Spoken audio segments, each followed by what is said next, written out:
I'm Charlie Duckett and I'll be your host for today's session. So thanks so much for joining us this afternoon. This is our second series of the Innovate Tourism Workshop, and we're delighted to be joined by Eimear Callaghan from Tourism NI, Paul O'Callaghan from Innovate UK, and Tracey Jeffery from Tracey's Farmhouse Kitchen. So over the next 45 minutes or so, Eimear and Paul will explore how innovation can help tourism businesses adapt, stay relevant, and unlock new opportunities in an ever-changing and competitive environment. And then we'll hear from Tracey, who's going to share her story on how she transformed her 18th century farmhouse into an immersive food experience that blends tradition, storytelling, and creativity.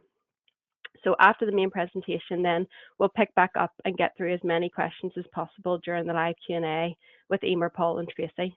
So if you have any questions at any point, just pop them into the question box on your screen, and we'll do our best to get through as many as we can. So let's get started. It's my absolute pleasure to introduce Eimear Callaghan to lead us into today's session. So good afternoon, Eimear, over to you.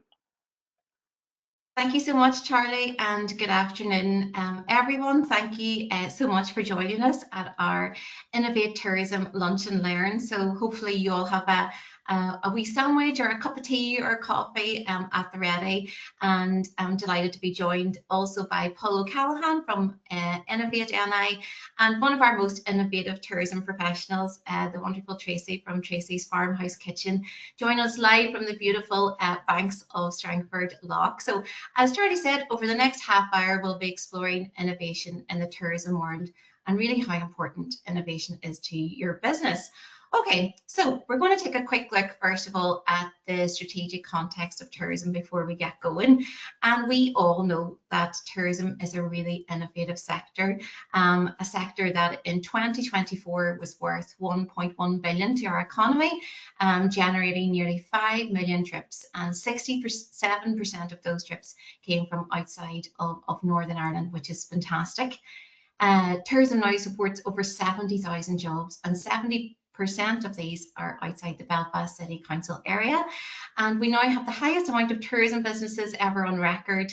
And again, 80% of these are outside of Belfast, demonstrating, I suppose, tourism's ability to really generate regional growth and productivity.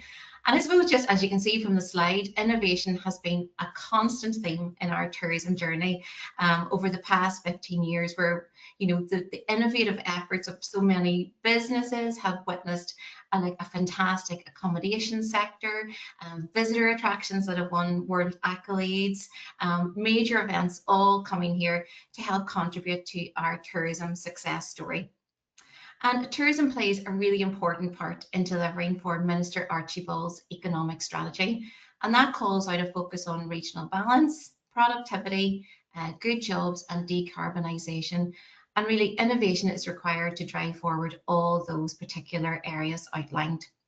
So earlier this year, we saw the launch of a 10-year tourism vision and action plan, which really sets out an ambitious roadmap for growth in the tourism sector to generating over £2 billion for the economy by 2035. So that's quite the stretch target for us all to work to. And some of the actions within that tourism vision and action plan include expanding our visitor experience portfolio and specifically looking at new initiatives, new products, new experiences to help visitors stay longer and spend more when they're here with us. We need to ensure as well that there's an adequate mix of accommodation across the north, which really up to scratch for visitors. One of the actions is to look at a long-term programme of events for the north. We all know of the success of the Open and indeed our homegrown events, which are really important. And one of the actions as well is to look at a bespoke skills action plan to look at the skills gap that we need in the sector and improve career pathways.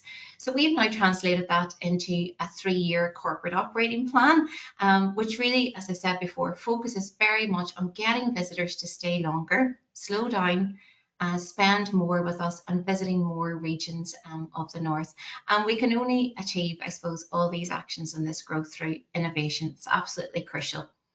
So the focus on innovation is throughout our economy, with targets for increasing the number of businesses here innovating on a regular basis and then holding innovation recognition. So in tourism, we're definitely playing our part to try and achieve those national targets, which will ultimately result in, I suppose, a more prosperous economy for here.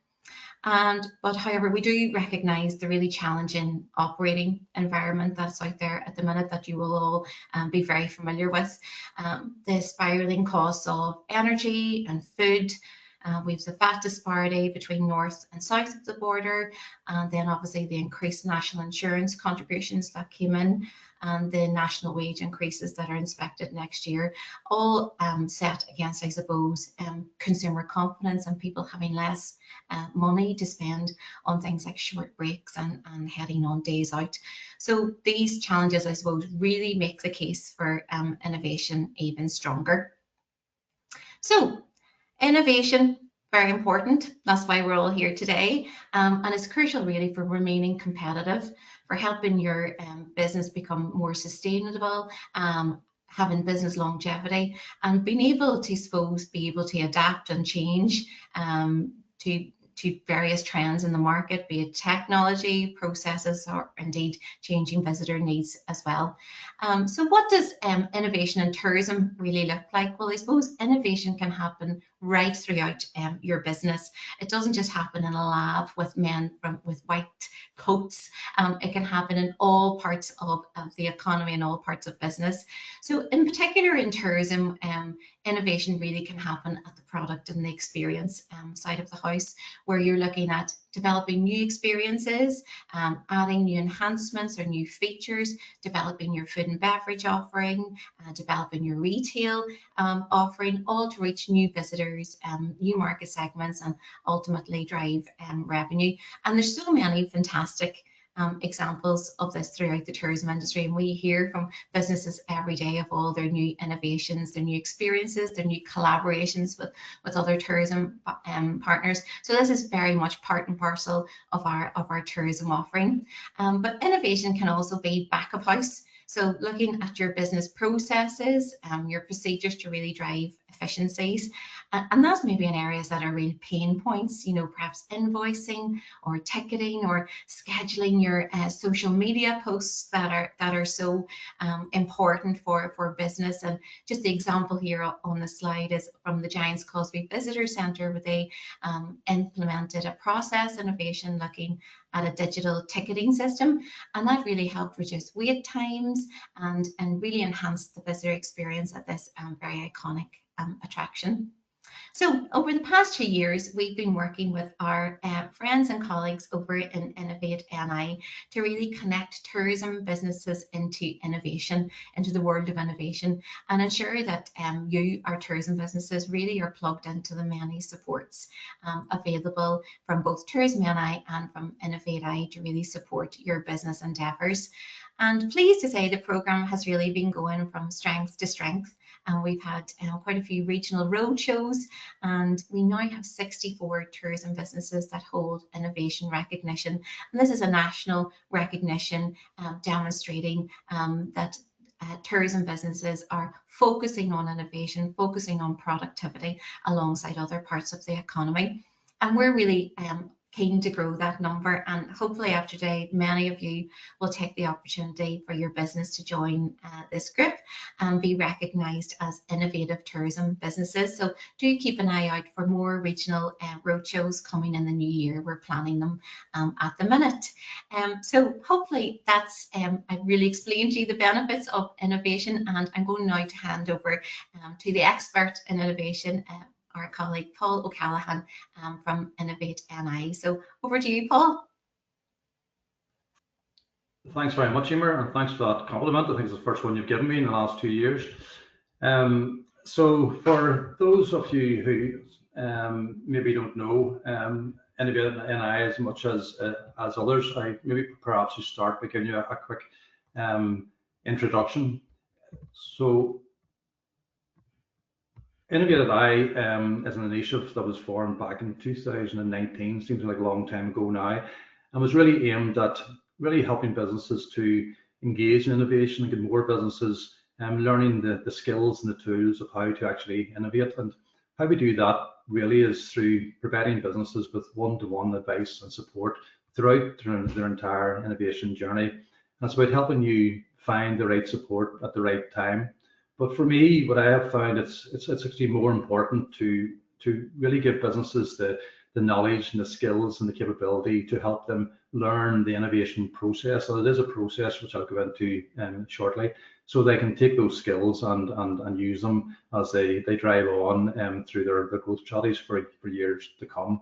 And we also work across with an awful lot of other partners in the innovation ecosystem, so we can kind of devise a unified approach to supporting the businesses we engage with. And I'm delighted to say that we've now got almost 3,000 businesses through the Innovate NI program, and of course the number of tourism businesses is starting to grow and add to that number as well, which is absolutely fabulous. So what is innovation? I know Eimear mentioned the importance of innovation in terms of longevity and remaining competitive, etc. But for me, innovation is actually your survival tool. Those businesses who aren't innovating simply won't survive. It's a crucial business process, the same as HR, finance, or anything else, and should not be done on a whim. It should be something that you embed into your business. But what is innovation? If anybody's looking for a clear definition of innovation, then I suggest you go to the Innovate NI website, and there's a more detailed innovation definition there for you to read. But in summary, I suppose innovation is really about just taking a novel idea and creating value, and the innovation itself is the value that you create. Now, that value can be subjective. It could be social value, it could be commercial value, it could be just employee satisfaction, it could be a number of things, but really it's about taking those ideas and creating that value.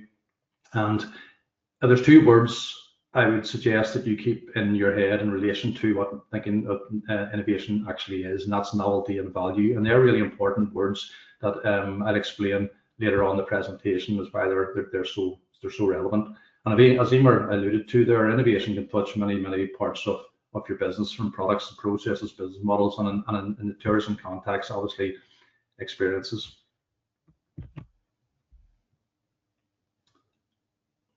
So I have to say, when I first, I was going to say got engaged to Eimear, but with two names of Callaghan, that might sound a bit confusing. But when I first met Eimear, we discussed coming together as a Innovate NI and Tourism NI to form this Innovate Tourism Initiative.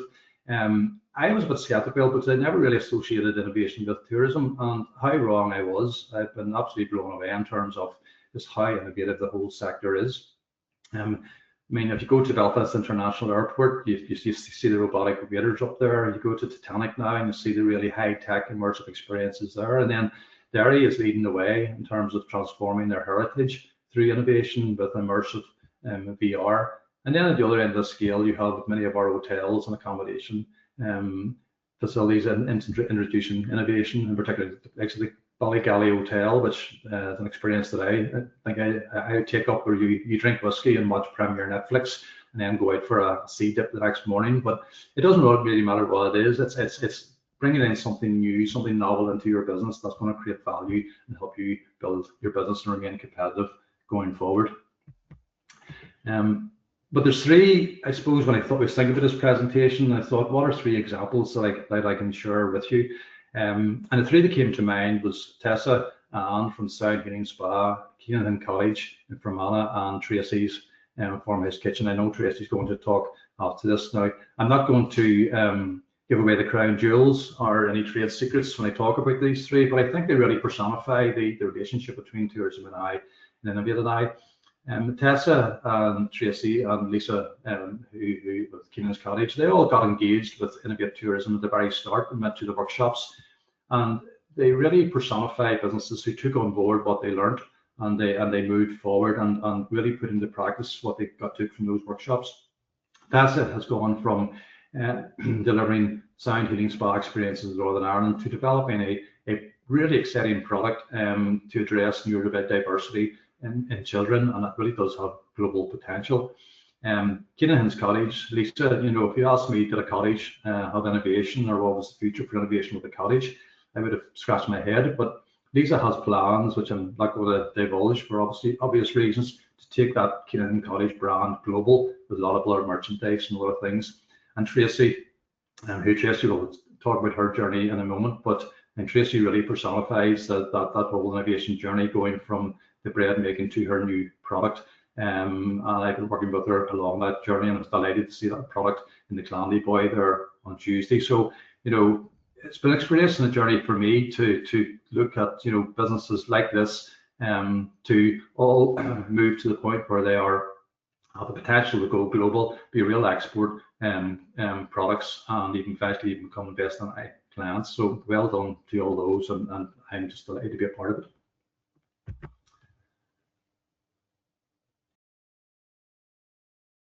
Now the reality check. Unfortunately, probably 90% of businesses and experiences and products and services don't actually make it to market. And there's a whole host of reasons for that. I mean, that's like 9 out of 10 companies fail, or ideas fail that get commercialized.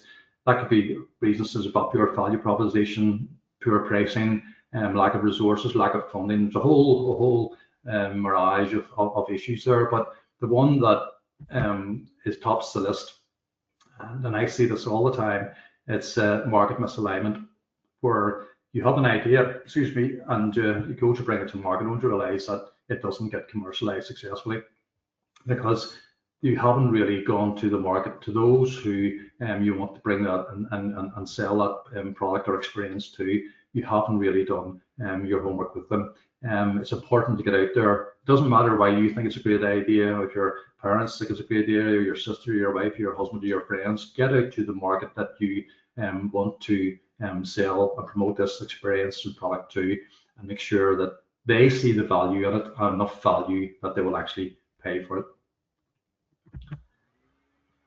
Some examples of who didn't do that and where it failed. I have a number of examples from Northern Ireland, but I don't think it'd be right to discuss those, obviously, in the local context. But I'll briefly run through a couple of examples. At an hotel in Japan, they introduced robotic concierge, which went down really well, until they put the concierge into the bedroom as the phase 2, only to be inundated with complaints from snoring guests who were woken up in the middle of the night with the robots asking them how they could help. That's a true story, which cost that hotel $500,000. Betsy was a downloadable travel itinerary where you could plan your hotels, your flights, and so on and so forth. The fundamental mistake that they made, while they got loads and loads of downloads, very successful, when it came to the final financial transaction, users left and went to more trusted platforms. So it didn't build that trust up with the market they wanted to address. And Starbucks, as we know, is a global coffee brand. They really struggled to get into Australia, simply because the Australian mindset was to support local indigenous coffee shops, and didn't really like global brands coming in to address that market. And Australia never really took off. Sorry, Starbucks never really took off in Australia. I always love to put the Colgate image in there, because anybody that thought of bringing out a frozen meal with Colgate brand on it should be sacked. But it just shows you that it's not just small sole traders, small micro businesses who can make those rookie mistakes, but also large corporates can also as well. They don't validate the markets that they're going to go into. And it's based on the intelligence that we gather. We've dealt with almost 3,000 businesses, and we really do listen to the issues and the challenges that businesses have. And that's why we came up with the innovation framework. The innovation framework is actually built on international innovation standards, be it we have simplified it down into 4 key stages. And what we say to businesses, basically follow those key stages robustly, and it really will help maximize your chances of success. In behind each of those stages are a number of key innovation activities that you must carry out. And do not go from stage 1 to stage 3. This is probably the biggest issue we see with the businesses we deal with. They have an idea and they go straight to develop a prototype or MVP, and then try and take it to market, and it fails. Spend as much time at stage 2 as you can. And of course, Innovate NI is here to help and work with you and support you through each and every stage of that journey. 60% of the businesses that we deal with year on year are at that pre-commercialization stage, are kind of stuck around stage 3. And why is that? It's not something that's unique to small businesses. It's actually, we see it with large businesses as well. And fundamentally, it's because the businesses get their idea, they move forward, they maybe build a prototype or MVP, they go to commercialize, and only to find out that they haven't looked at all the other things that you need to address: marketing, resources, funding, legal, supply chains, all those things that need to be addressed before you can successfully commercialize. And that's not unique, as I say, to small businesses. Quite often, large businesses, the CTO will come to their R&D team and tell them to build a new product, only to find when they have the product built that the finance director says, well, actually, we don't have the money to commercialize that, or the HR person says, well, actually, we don't have the resources to deliver that or sell that. And that comes right down to the small business with one or two people, where all those activities reside maybe with the founder, but doesn't negate the reality that they all have to be addressed before you reach that commercial wall. And I would suggest that speak to Innovate NI at the earliest point to look at all those various activities before you try to commercialize. And it really will help your chances of breaking through the commercialization wall and getting successfully into the market. So what happens when you complete the assessment, or how do you complete the assessment? Well, effectively, you go onto the Innovate NI website, click assessment, and you'll be presented with 6 questions. Complete the 6 questions, and your assessment will come through to the Innovate NI team. Effectively, what you're doing is you're giving us the details of your product. We're not really interested in the details of your business. We're focusing on the actual product itself.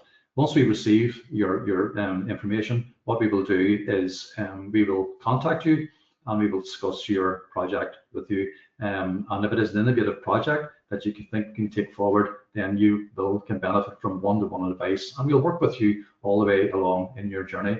And you may engage with us at one point, and we'll work with you. You'll go off, maybe do a number of activities, and then come back to us maybe 6 months later and say, well, actually, I've done all this. This is great. Can I now get more help to move forward? And it's not always financial help you need, and quite often, when we get these assessments in number of question 6, we ask, what help would you need? And they put on it, well, actually, I need money. No surprise there. But quite often when you speak to them, you say, well, actually, you don't need money. What you need to do is go out and do X, Y, and Z at first. But if they do need financial support or other support that Innovate NI can't help with, then we will go and we will try and find that for you. And indeed, there is a lot of support available to businesses in Northern Ireland. The difficulty, I think, what we find is that especially smaller businesses outside Belfast and the Greater Belfast area is that they just don't know where to go to get that support. It could be financial, it may not be financial, but they find that the whole financial or the whole support landscape quite daunting. But the support is there. It's just knowing how to get it. And again, if you fill in the assessment or contact Innovate NI, we'll work with you. We'll identify what support you need, and we'll provide it directly, or we'll work signpost you to some of our partners who will hopefully be able to help you. To this year to date, we have actually referred 123 businesses to other forms of support successfully. Now, I did mention support, and I particularly want to mention this particular financial support, and the reason is I think it's due to launch on the 10th of November, so it's quite relevant. The background to the Business Innovation Grant is obviously I mentioned that 60% of our businesses were stuck. Not stuck, but many of them are actually stuck, but sitting around stage 3 of the framework, and we really listened to businesses over the last 2 years and what they really needed, and many of them, when we say to them, look, go out and validate your idea in the market, and the response was, well, actually that takes money, and I don't have the money to do that. Or they may have gone to a university and got a grant and got a prototype taken. That's absolutely fabulous. They've gone out and they've maybe tested that prototype in the market. That's great.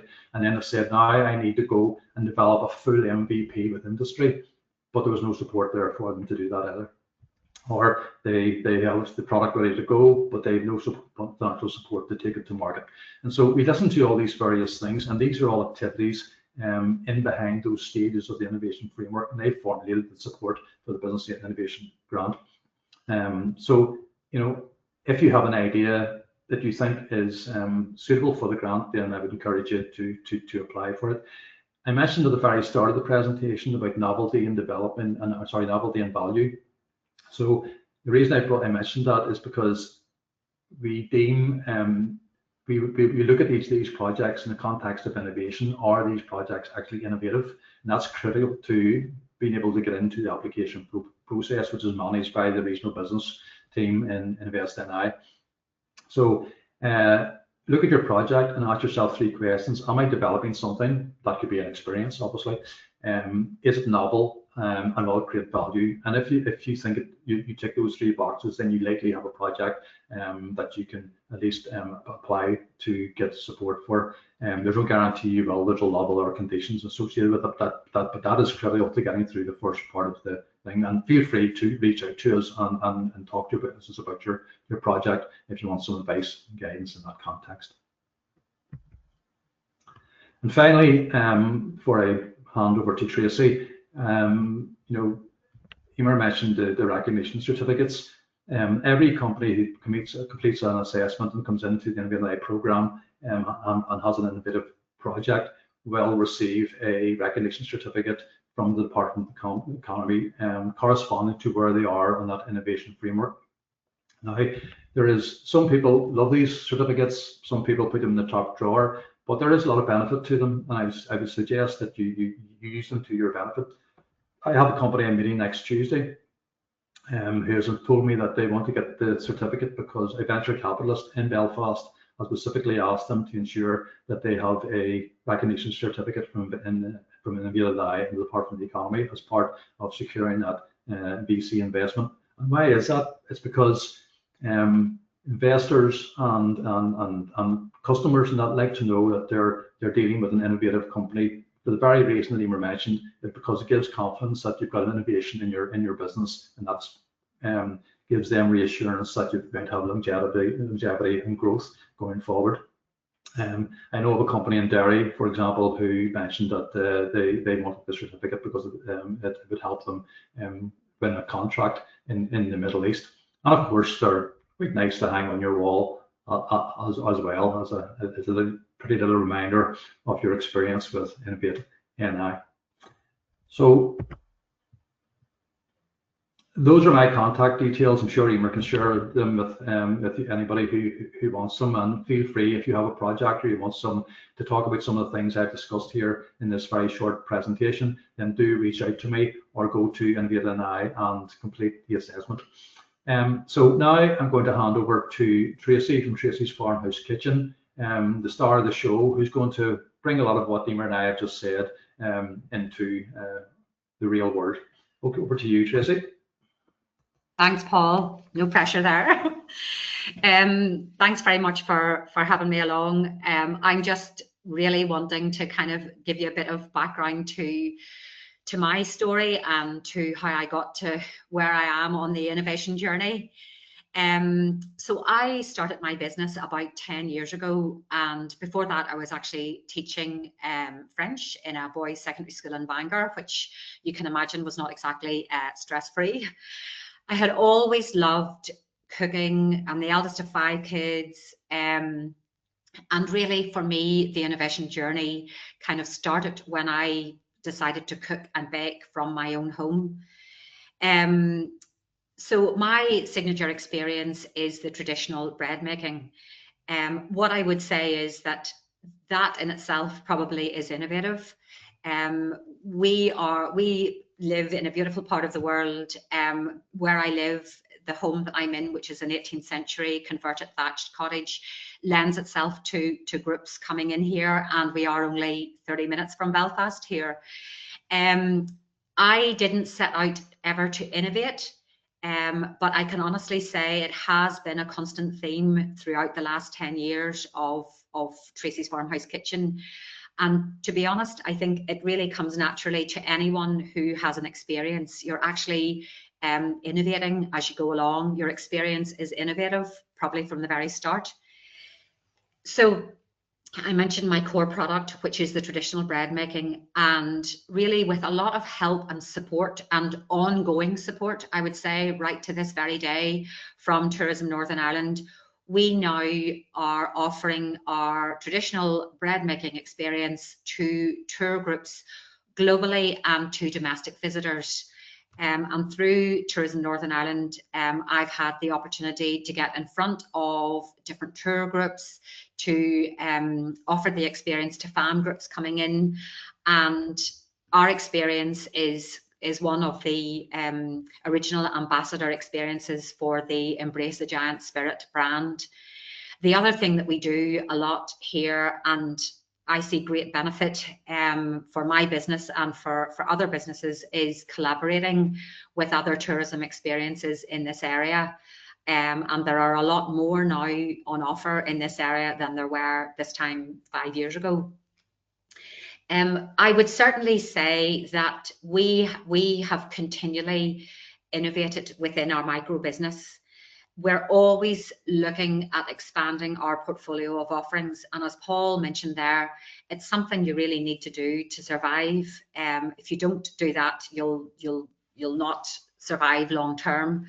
So we decided just literally a couple of years ago, given that we are located right on the very edge of Strangford Lough, so it's just really outside the front door. So if you go on there, Barry, to the yes, just that's perfect. So we decided then we would offer on the water experiences. And so we offered the likes of Canadian canoeing for guests who did not want to get wet, and we would have a lot of those types of guests, and paddleboarding. And not only do we offer them for the private groups, but we also offer them just for the public as well in an open course. Our USP we would feel with these particular on the water experiences is that we are always combining hopefully delicious homemade food and drink with everything that we do. So, you know, if it's the winter time or autumn and you're out on the water, you're going to come back into the house, enter the home, into the kitchen, the fire will be lit, it'll be warm and cozy, and you'll either have a homemade lunch or you'll have pizzas. Joe, my other half, my husband, is the person that takes the guests out on the water. He's the person with that background. So next slide there, Barry. This is Joe looking very relaxed, as he often does, with Sally, the dog. And we're still kind of learning about these experiences, as we've only really kind of launched those a couple of years ago. But they have definitely proven very successful for us and very much an obvious choice given that we're just right on the edge of the water. Our journey really so far has been a learning journey, and really it has always been about getting the right support from the right people and different organisations. So we have been getting support from Innovate NI and from Tourism NI, and really this is something that we've felt we need to be doing constantly. It's not enough to really just to stand still. The latest project that I just want to mention today for us has been for sure a very steep learning curve. At the same time, I never realized how exhilarating and exciting that it could possibly be. So to start, I met with Paul from Innovate NI, and I had a wonderful idea that I thought was going to be really innovative and it would just definitely work. And I wanted to run it past him at the early stages just to save myself an awful lot of a waste of time if I put in an application and it wasn't going to work. And Paul very quickly told me that it wasn't innovative at all and that it certainly was not novel. And those are one of the factors that would be really important in the innovation process. So whilst I was slightly deflated, he definitely steered me in the right direction. And this is really what they call the ideation stage. So I can honestly say if I hadn't had those discussions and the feedback and the support from Paul and Innovate NI, to be honest, my application wouldn't have made it past the first post. So my advice to anyone who has an idea, who's thinking of bringing it to the next stage, get Paul out there. He's going to be a very busy guy, but get him out there and talk to him. Super approachable. He'll be upfront and honest with you, and he'll give you very valuable advice. The other thing that we did was, and I feel this was really a game changer for us, and that was that we engaged at an early stage with a consultant, with Dermot Walsh, who was honestly the most fully committed person in terms of consultancy that I've ever had. Dermot has worked with us right at the application stage. To be honest, I probably wouldn't have had the time or the patience to go through that whole process myself, and maybe would not have been successful otherwise. So really, Dermot was there for the long haul from start to finish. And I think that's absolutely crucial. He has definitely kept us going in the right direction. As I mentioned earlier, we did use all of the supports that were available. We did ask for help lots. We did contact Paul till he was probably blue in the face and met with him lots of times. And to be honest, this is where I feel this grant was different from lots of others, in that there was just so much support out there. I can honestly say that was huge for us. Ultimately, our new product is a non-alcoholic distilled botanical spirit. So given that we are just right on the shores of Strangford Lough, and there is a plant which grows prolifically around the shores of the loch, it's called sea aster. We knew that it had many culinary uses, and in fact, actually, it has lots of health benefits as well. So we created a recipe. We now have this amazing we're calling it Strangford, a non-alcoholic gin, essentially. And it's very much taking in the loch and the landscape which surrounds us. The provenance of this gin is all about the loch and the landscape. We're certainly very excited about this. We took it to the Food and Drink Showcase there, as Paul mentioned, in Clandyboy earlier this week. We were going just to get feedback from people. We certainly were not going to try and sell the product because we're not at that stage yet. And the feedback we got actually was really very positive, which was fantastic. There were different buyers there and so on. So yes, it has taken us into a whole new world. You know, from creating a product like this, where, to be totally honest, I thought to create a non-alcoholic product, it's not about burning off the alcohol, and actually that is what it's about. You have to burn off the alcohol to make sure you have the taste of gin. So we're at the next stage with the product. We're still in touch with Paul, Innovate NI and Tourism Northern Ireland. I met with Eimear and Gary Quaid there a couple of weeks ago. So we're very excited about this. I would urge anyone to give it a go. You're handheld right from the start. You can't go wrong. And yeah, it's just great to be part of all of this. So thank you very much.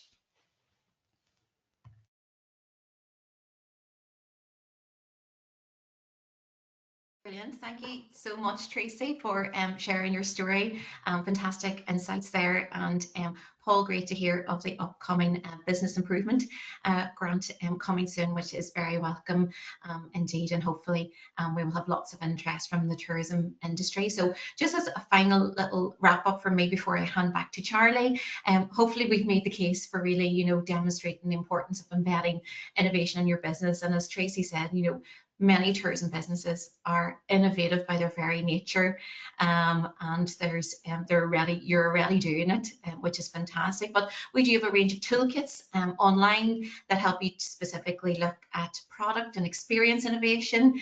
So ensuring any new ideas, are founded in best practice and informed by research as to what the visitors want. So there's toolkits on how to use the brands. There's also toolkits for developing experiences in culture and heritage tourism, food and drink tourism, outdoor tourism, and sustainable tourism. And I just wanted to also flag all the learning and the supports that are available through My Tourism NI, which is our innovative e-learning platform, and that really gives tourism businesses and your teams an opportunity to learn at a time that suits you. It's got fantastic content on there, and we now have over 400 learners, and that's growing each week, and we're getting really good feedback.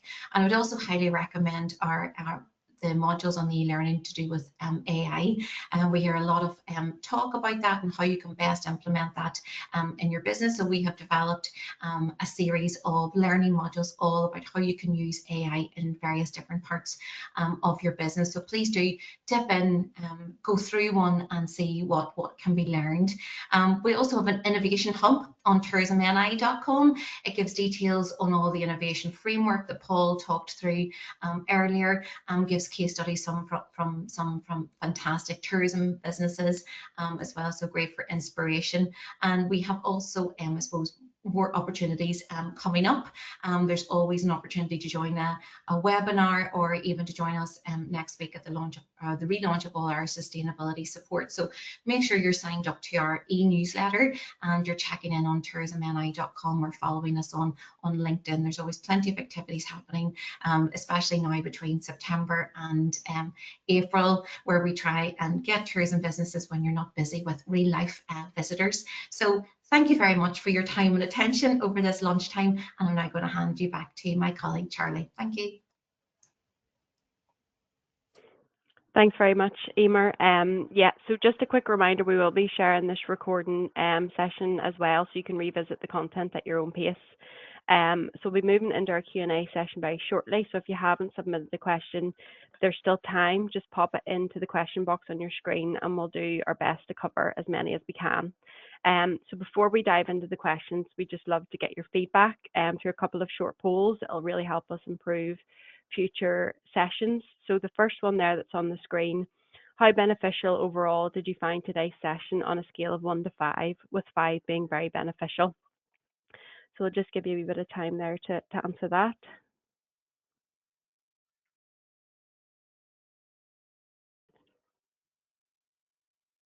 Perfect. And then the second poll question is: how would you rate today's session in terms of content and relevance to your business on a scale of 1 to 5?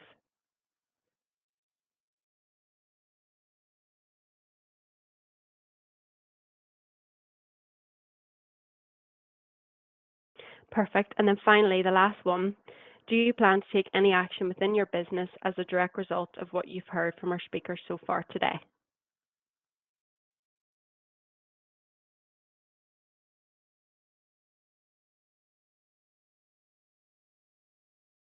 Brilliant.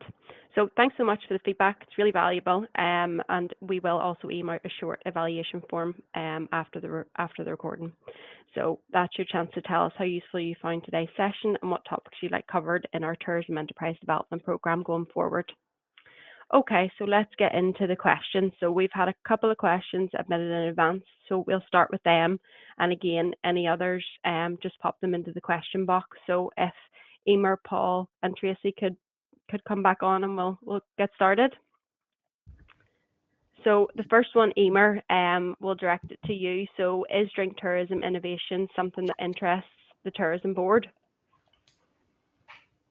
Yes, absolutely. I suppose regardless of what people come to Northern Ireland for, whether it's golf or screen tourism or a short break, they have to eat and drink. Some people like myself, at least 5 or 6 times a day when you're on holiday. So developments and innovation around food and drink tourism are very welcome. It's one of our key thematic areas that we develop our experiences from. We have a visitor experience development plan specifically for food and drink tourism with a number of actions in that. So there's great benefit to both developing food and drink tourism experiences, but then also how that can boost the retail. And actually, Tracey is a perfect example of that.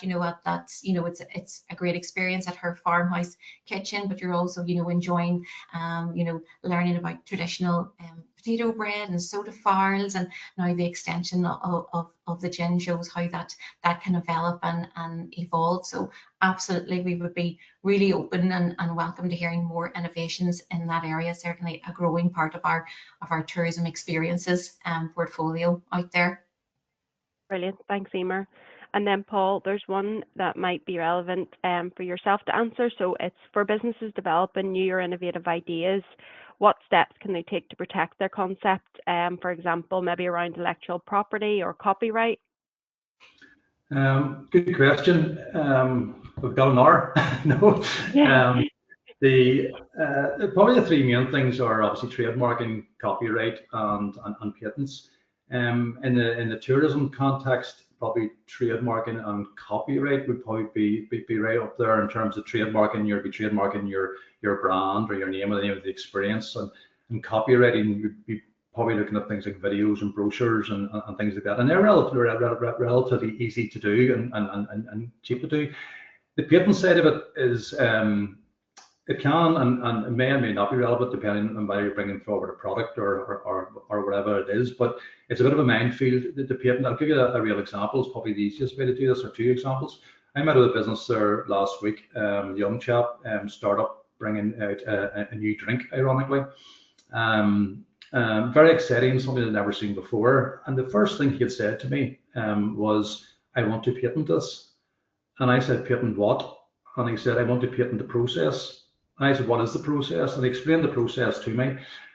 And I said, how much are you going to spend on this? And he says, well, I've got £8,000 and I want to get a lawyer on board to do this. So that might get him a UK patent, but it certainly won't get him an international patent. The other thing that he didn't realise was that patenting a process is very difficult to do because it's a process. If somebody comes in and takes that process and makes some minor changes to it, your patent is worthless. He didn't realise this. So the other thing that you need to understand with the patent is once you file a patent, you're actually telling the world, because you're actually putting it on paper what your idea is. So others can come in and take it and copy it. And I'll give you an example of where that went badly wrong. It was a Belfast company, it was remain nameless. They developed a piece of software, a software product, and they went and filed a patent. Within 6 months, so this is a true story, within 6 months, Google had developed a similar thing. And the company in Belfast actually went and took legal proceedings against Google. Now, you can guess who won that battle. Google just prolonged the fight, legal fight, until the company in Belfast literally ran out of money and ended up closing down. They spent their entire investment fighting Google, and Google went on. So you need to be very careful if you're making a decision around patent. That sometimes it's not the right thing to do to go and file a patent. I'll give advice on it and leave the decision to the individual, but to file a patent or not a file patent isn't always, it's a difficult decision. But from a tourist perspective, certainly trademarking and copyright would be the two things I would look at. Brilliant. All right. Thank you very much, Paul. And I'm cautious of our time here. We're a few minutes over, but maybe just one question to Tracey. I suppose on the idea that you'd mentioned, your non-alcoholic botanical drink that you're starting, just I suppose, when did you think that idea would start to come to life, or was there a particular point where you thought it's time to reach out to Paul, just for people in, timelines? At what point did you think that was the right time? Really, to be honest, at the very, very start, before I'm very conscious because it's just myself and my husband that run this business, that I don't have time to go down the road and kind of do a bit of research and whatever. Literally at the start, when the big innovation grant came out, I gave Paul a shout at that very, very early stage, and I'm really glad I did. Okay, brilliant. So quick off the mark then. Yep, you have to be. Yeah. Okay, perfect. Well, thanks everybody for all the questions. I hope you found the session useful. So don't forget, as Eimear said, there's a full suite of courses on my Tourism NI e-learning platform, which will help you along your innovation journey. And a big thank you to Eimear, Paul and Tracey for sharing their time, their insights and practical tips. And of course, thanks everybody for joining us today. It's been a real pleasure. Hopefully we'll see you again at more Tourism NI webinars events, and have a great rest of your day. Bye. Thanks very much.